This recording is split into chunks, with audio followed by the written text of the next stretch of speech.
Assalamualaikum warahmatullahi wabarakatuh. Perkenalkan, nama saya Nadia Aliatul Iza dari kelas MJ 504. Hari ini saya akan menyampaikan rangkuman terkait bab 1 sampai 7 untuk memenuhi ujian tengah semester Sistem Informasi Manajemen. Yang pertama yaitu bab 1 terkait pengenalan Sistem Informasi Manajemen. Pengertian dari Sistem Informasi Manajemen. SIM adalah sistem yang menggabungkan manusia, teknologi, dan prosedur organisasi untuk mengumpulkan, mengolah, menyimpan, dan menyajikan informasi guna mendukung proses manajemen.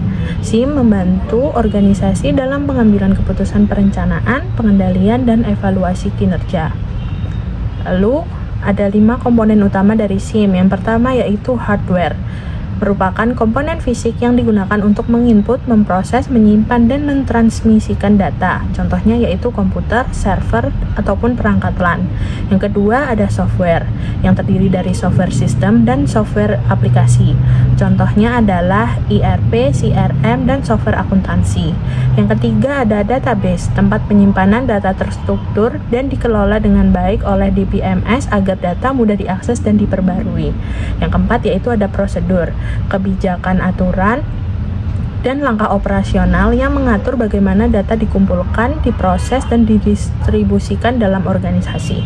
Dan yang terakhir yaitu ada people, merupakan unsur paling penting pada sistem informasi manajemen yang mencakup end user, sistem analis, dan manajer untuk pengambil keputusan.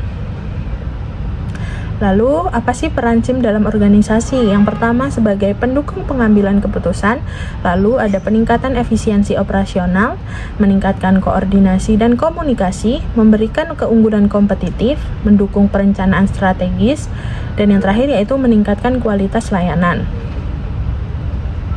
Lalu hubungan SIM dengan manajemen, yaitu yang pertama adalah planning atau perencanaan. Sistem informasi manajemen ini menyediakan data historis dan prediktif yang digunakan untuk membuat perencanaan strategi.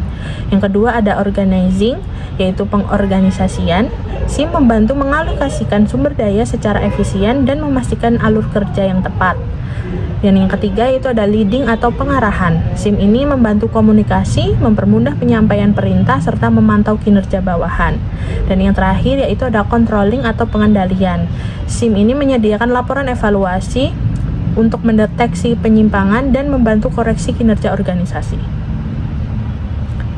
Lalu ada bab 2 dengan tema data dan informasi. Apa itu data? Data adalah fakta-fakta mentah yang belum memiliki makna dan tidak dapat langsung digunakan untuk pengambilan keputusan. Bentuk dari data dapat berubah angka, teks, simbol, gambar, dan suara. Contohnya itu data penjualan harian, jumlah pelanggan, dan stok barang. Lalu fungsinya sendiri yaitu yang pertama sebagai evaluasi terhadap suatu kondisi. Yang kedua pemecahan masalah yang membantu menentukan keputusan. Dan ketiga bisa dijadikan acuan dalam pelaksanaan kegiatan operasional. Dan yang terakhir yaitu dasar perencanaan atau penelitian untuk tujuan tertentu. Ciri-ciri utama dari data yaitu yang pertama berisikan fakta hasil observasi ataupun wawancara. Lalu tidak memiliki arti sebelum diolah. Yang ketiga tidak dapat dijadikan bukti apabila masih mentah. Dan yang terakhir bisa dijadikan sebagai sumber utama pembentuk informasi. Selanjutnya, apa itu informasi? Pengertian dari informasi yaitu data yang sudah diproses sehingga memiliki makna dan nilai bagi penggunanya. Informasi menjawab pertanyaan siapa, apa, kapan, dan di mana. Contohnya yaitu laporan penjualan bulanan. Dan selanjutnya yaitu ada data tren penurunan dan kenaikan penjualan.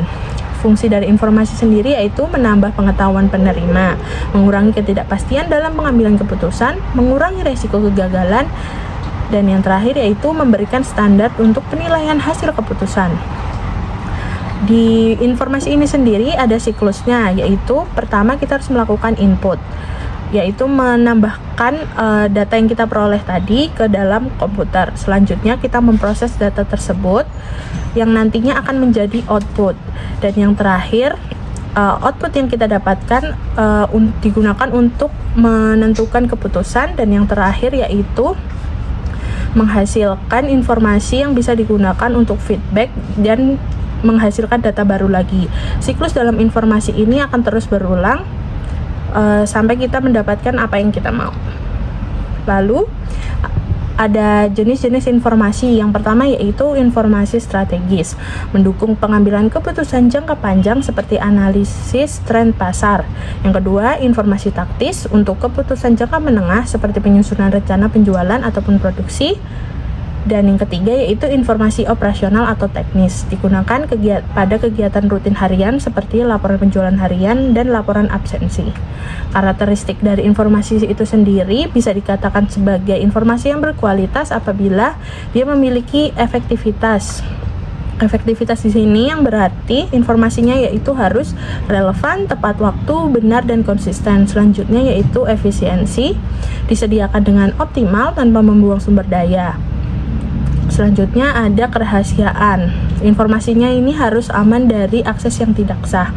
Dan yang keempat yaitu karakteristiknya adalah integritas, di mana informasi tersebut harus akurat dan bebas manipulasi. Selanjutnya yaitu karakteristik ketersediaan, yang berarti mudah diakses saat diperlukan. Dan selanjutnya yaitu ada kepatuhan. Informasi tersebut harus sesuai aturan dan standar yang berlaku. Dan yang terakhir yaitu keandalan, di mana informasi ini dapat dipercaya untuk mendukung pengambilan keputusan.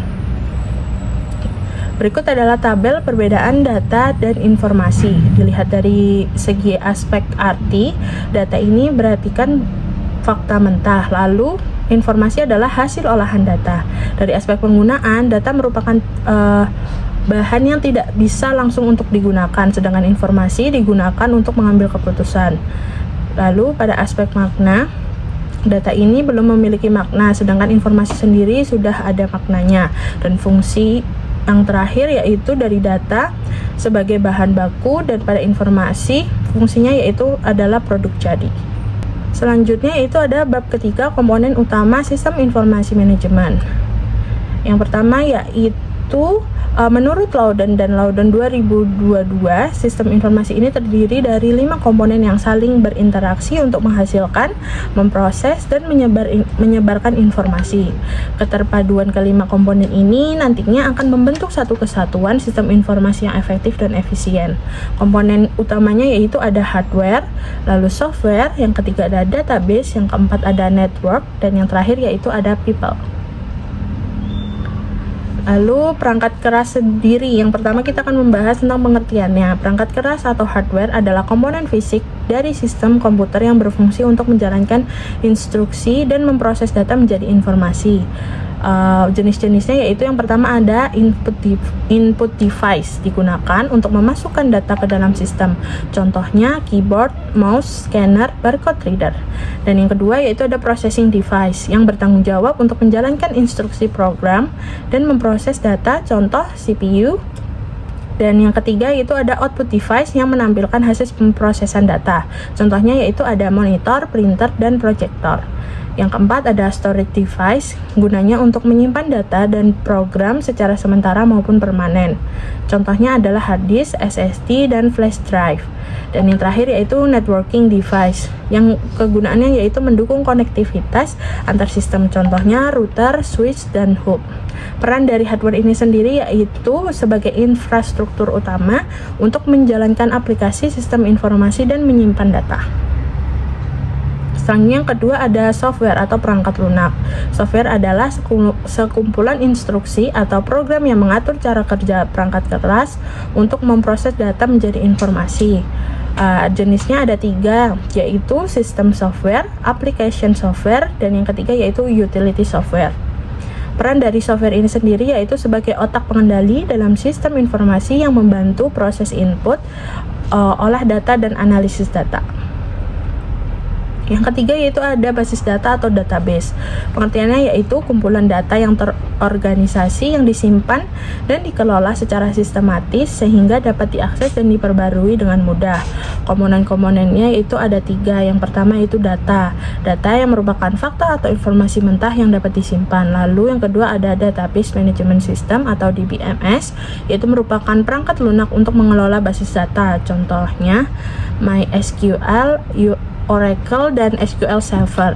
Dan yang ketiga yaitu database administrator atau DBA, yaitu orang yang bertanggung jawab mengatur, memelihara, dan mengamankan database.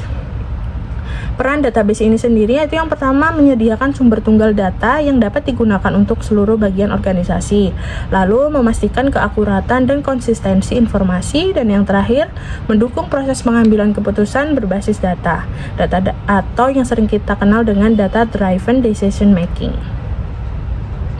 Yang keempat yaitu ada jaringan atau network. Jaringan komputer adalah kumpulan perangkat yang saling terhubung untuk berbagai sumber daya, data, dan layanan. Jenis-jenisnya ada 3, yaitu LAN atau Local Area Network, jaringan terbatas dalam satu lokasi, misalnya di kantor atau kampus. Yang kedua ada WAN atau Wide Area Network, jaringan yang mencakup area geografis luas seperti internet. Dan yang ketiga yaitu intranet atau extranet, jaringan internal organisasi dan jaringan yang menghubungkan organisasi dengan mitra eksternal. Peran dari jaringan ini sendiri yaitu memungkinkan akses data secara real time untuk setiap bagian dari organisasi, lalu mendukung sistem informasi berbasis cloud dan kolaborasi dalam jaringan ataupun daring. Lalu ada meningkatkan kecepatan komunikasi dan efektivitas kerja. Dan yang terakhir yaitu manusia atau people. Komponen ini paling penting dalam sistem informasi karena mereka yang merancang dan mengoperasikan serta menggunakan sistem untuk menghasilkan nilai tambah bagi organisasi. Klasifikasinya sendiri yaitu yang pertama ada end user, yang merupakan karyawan atau manajer yang menggunakan sistem untuk tugas sehari-hari.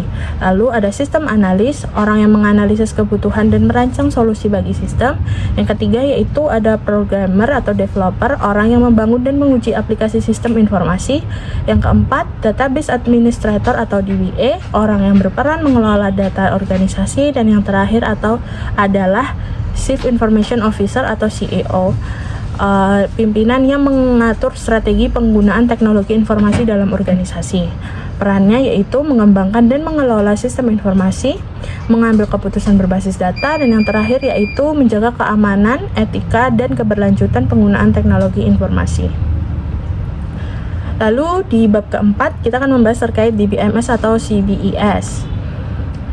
Database Management System atau yang sering kita ketahui dengan DBMS merupakan perangkat lunak yang digunakan untuk membuat, menyimpan, mengelola, dan memanipulasi data di dalam sebuah basis data secara terstruktur.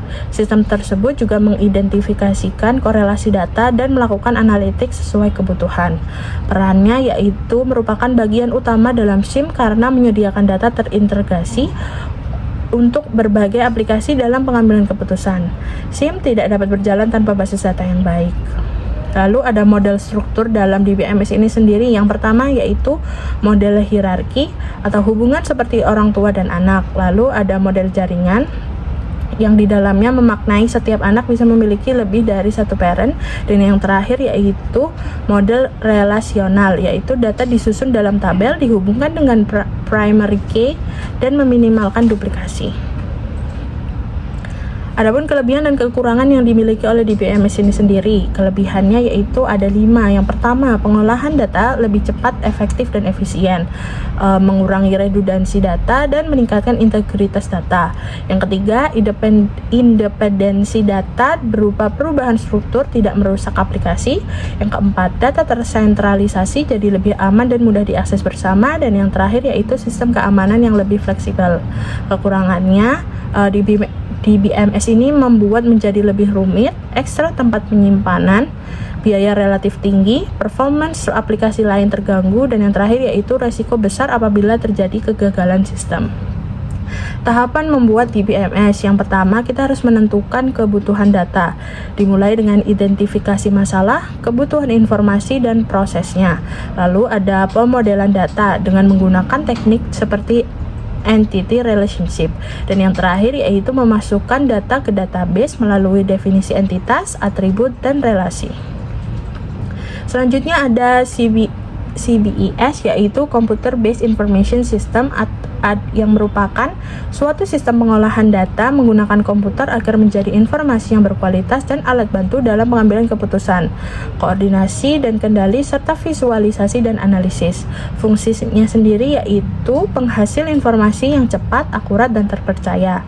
Selain itu juga CBES ini dapat menghemat waktu, biaya, dan tenaga. Lalu yang ketiga, dapat meningkatkan penghasilan dalam perusahaan yang berbasis ekonomi, dan yang terakhir yaitu meningkatkan efektivitas organisasi dan kreativitas. Komponen utama dalam CBES yaitu yang pertama ada hardware, software, database, network, dan prosedur. Pekerja teknologi informasi ini menggunakan komponen tersebut untuk membuat sistem informasi yang mengawasi tindakan keselamatan, resiko, dan pengolahan data. Komponen lain yang menurut beberapa ahli merupakan komponen paling penting yaitu manusia. Selanjutnya adalah macam subsistem dalam CBES. Yang pertama, sistem informasi akuntansi atau SIA untuk mengolah data transaksi keuangan seperti pencatatan penjualan dan inventory. Yang kedua adalah sistem informasi manajemen dengan memberikan laporan untuk perencanaan dan pengendalian manajemen. Yang ketiga ada sistem pendukung keputusan atau DSS yang membantu analisis masalah kompleks dengan model dan data. Dan yang terakhir yang keempat ada otomatisasi kantor atau OA dengan mendukung pekerjaan administratif seperti email dan pengelolaan dokumen virtual. Dan yang terakhir ada sistem pakar atau IS dengan cara meniru pengetahuan ahli untuk memberikan saran otomatis.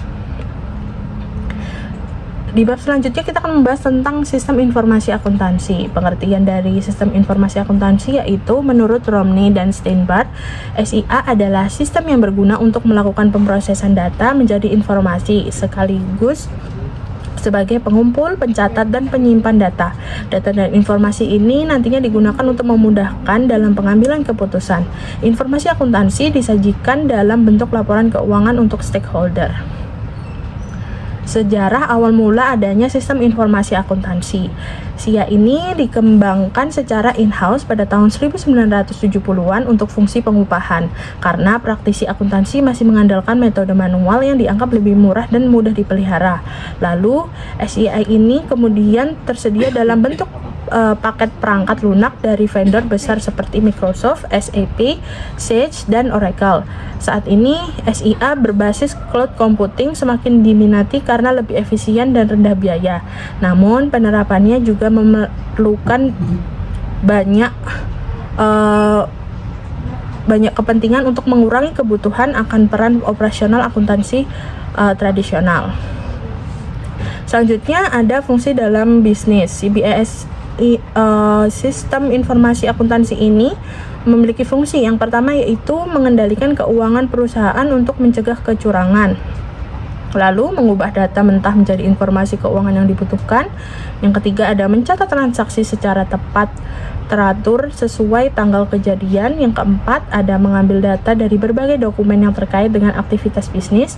Dan yang kelima yaitu mengumpulkan dan menyimpan data aktivitas bisnis secara efektif dan efisien. Berikut adalah komponen dari sistem informasi akuntansi. Yang pertama yaitu ada software, lalu ada manusia, yang ketiga ada infrastruktur TI, dan yang keempat ada prosedur dan instruksi, kelima ada kendali internal, dan yang terakhir yaitu ada data dan informasi. Sistem informasi akuntansi ini sendiri memiliki 3 subsistem, yaitu yang pertama sistem pemrosesan transaksi yang mendukung kegiatan operasional bisnis harian. Lalu ada sistem buku besar atau pelaporan keuangan, di mana sistem ini menghasilkan laporan keuangan seperti laba rugi, neraca, arus kas, dan laporan pajak. Dan subsistem yang terakhir yaitu sistem manajemen pelaporan, di mana sistem ini menyediakan laporan khusus bagi manajemen untuk mendukung pengambilan keputusan. Adapun siklus di dalam sistem informasi akuntansi ini, yang pertama yaitu siklus pendapatan. Pada siklus ini kita akan mengelola proses penjualan mulai dari otorisasi kredit, pengambilan barang, penagihan, hingga penerimaan kas. Di siklus yang kedua yaitu ada siklus pengeluaran. Pada siklus ini kita melakukan tahapan pembelian, pembayaran untuk memperoleh barang. Pada siklus yang ketiga yaitu penggajian. Pada tahap ini kita melakukan pengelolaan proses kontrak kerja hingga pembayaran gaji. Dan yang keempat yaitu ada siklus produksi, di mana kita akan mengubah bahan mentah menjadi produk jadi, yang merupakan tidak termasuk perhitungan harga pokok penjualan. Dan siklus yang terakhir yaitu ada siklus keuangan, di mana pada tahapan ini kita harus mencatat transaksi ke jurnal dan buku besar serta menghasilkan laporan keuangan. Berikut adalah kelebihan dan kekurangan dari sistem informasi akuntansi. Yang pertama, kelebihannya yaitu dari segi keamanan dan kerahasiaan, akses sistem dikendalikan dan informasi sensitif terlindungi dari penyalahgunaan. Lalu dari aspek integritas dan akurasi data, di mana SIA ini pemrosesan datanya dilakukan secara lengkap, akurat, tepat waktu, dan sesuai dengan otorisasi. Dan yang terakhir yaitu ketersediaan dan privasi, di mana SIA ini sistemnya selalu tersedia untuk operasional dan serta menjaga privasi pelanggan secara tepat. Untuk kekurangannya sendiri yaitu memerlukan adaptasi lebih, lalu adanya keterbatasan perangkat sehingga tidak semua perusahaan memiliki software dan hardware yang diperlukan untuk melaksanakan sistem informasi akuntansi ini.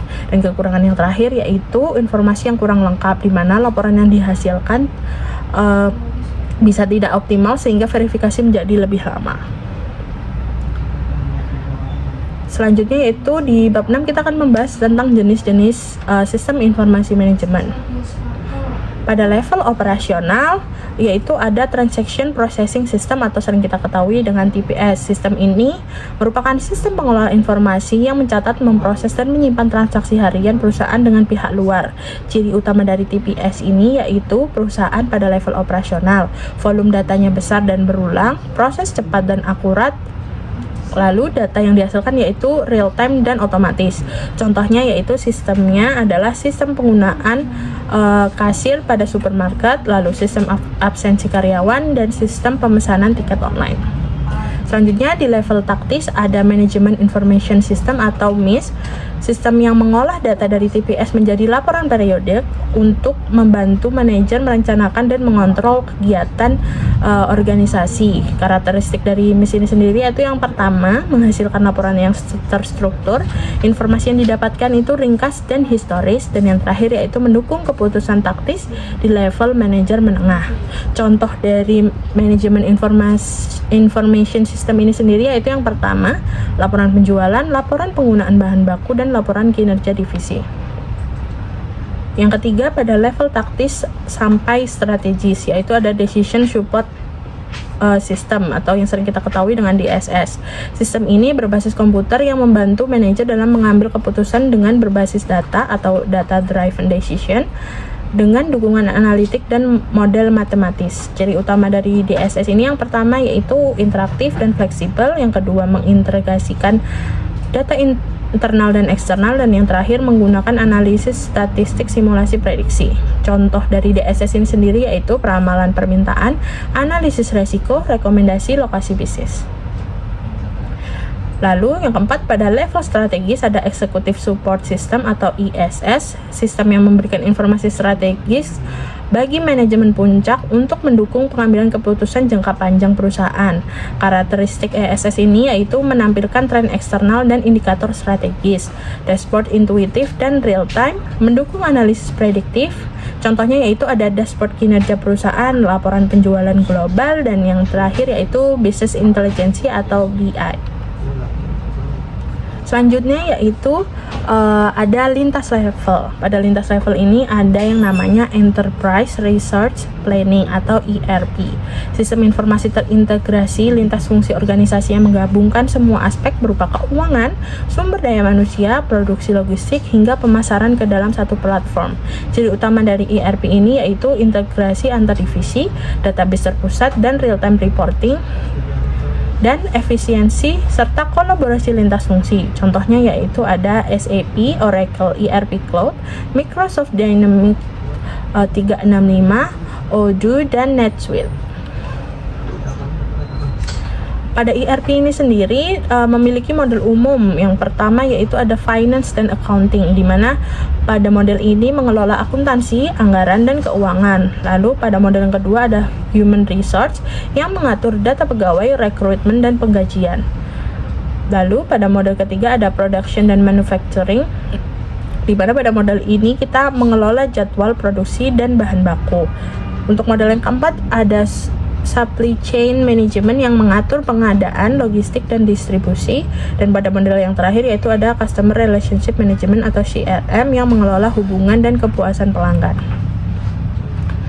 Hubungan tiap jenis dari SIM, yaitu yang pertama nantinya TPS akan menghasilkan data transaksi yang mentah. Selanjutnya MIS akan mengolahnya dan menjadi tahapan periodik. Lalu DSS akan menganalisis laporan untuk mendukung keputusan secara kompleks. Dan selanjutnya yaitu ISS akan menyajikan ringkasan eksekutif untuk kebijakan strategis. Dan pada tahap terakhir yaitu ERP akan menjadi sistem penghubung antar fungsi bisnis yang menyediakan data terintegrasi untuk seluruh sistem di atas. Dan bab terakhir yaitu terkait sistem pendukung keputusan. Sistem pendukung keputusan atau decision support system ini adalah sistem berbasis komputer yang membantu manajer dalam mengambil keputusan untuk permasalahan semi terstruktur atau tidak terstruktur dengan menggabungkan data, model analisis, dan user interface. Berikut adalah beberapa definisi menurut para ahli. Yang pertama yaitu menurut Keane dan Scott Morton pada tahun 1978, DSS adalah sistem berbasis komputer yang membantu manajer membuat keputusan dengan menggabungkan data, model, dan interaksi pengguna. Lalu menurut Loudon pada tahun 2022, DSS serve middle and senior manager to support complex decision making that is particularly structured and particularly unstructured. Karakteristik dari DSS ini sendiri yaitu ada 5, yaitu yang pertama menggunakan data internal dan eksternal, kedua memiliki kemampuan analisis dan simulasi, ketiga bersifat interaktif dan fleksibel, keempat digunakan untuk mengambil keputusan non-rutin, dan yang kelima adalah fokus pada efektivitas bukan efisiensi. Jenis-jenisnya ada 5, yang pertama data driven DSS, model driven DSS, knowledge driven DSS, yang keempat communication driven DSS, dan yang terakhir yaitu document driven DSS. Tahapan pada DSS yang pertama yaitu ada intelligence, yaitu mengumpulkan dan menganalisis data untuk mengidentifikasi masalah. Yang kedua ada desain, kita harus mengembangkan dan mengevaluasi berbagai alternatif solusi. Yang ketiga adalah choice, kita harus memilih solusi terbaik dari alternatif yang ada. Yang keempat yaitu implementation, yang berupa penerapan solusi yang telah kita pilih tadi. Menurut Turban et al. Pada tahun 2021, DSS memiliki 3 komponen utama yang saling berhubungan. Yang pertama yaitu database management subsystem, di mana DBMS ini menyimpan data internal dan eksternal yang relevan untuk keputusan. Contohnya itu data penjualan, data pelanggan, dan tren pasar. Yang kedua ada model management subsystem, berisi model analisis, simulasi, statistik, dan peramalan. Contohnya yaitu model regresi, analisis resiko, dan simulasi keuangan. Dan yang terakhir ada user interface subsystem, di mana pada komponen ini menyediakan antarmuka yang interaktif antara pengguna dan sistem. Contohnya yaitu dashboard, visualisasi data, dan menu laporan. Ketiga komponen tersebut jika dihubungkan oleh knowledge based subsystem yang menyediakan informasi tambahan seperti aturan bisnis dan pengalaman keputusan sebelumnya. Sekian penjelasan saya terkait materi pada bab 1 sampai 7 untuk memenuhi ujian tengah semester Sistem Informasi Manajemen. Apabila ada salah kata, mohon dimaafkan. Wassalamualaikum warahmatullahi wabarakatuh.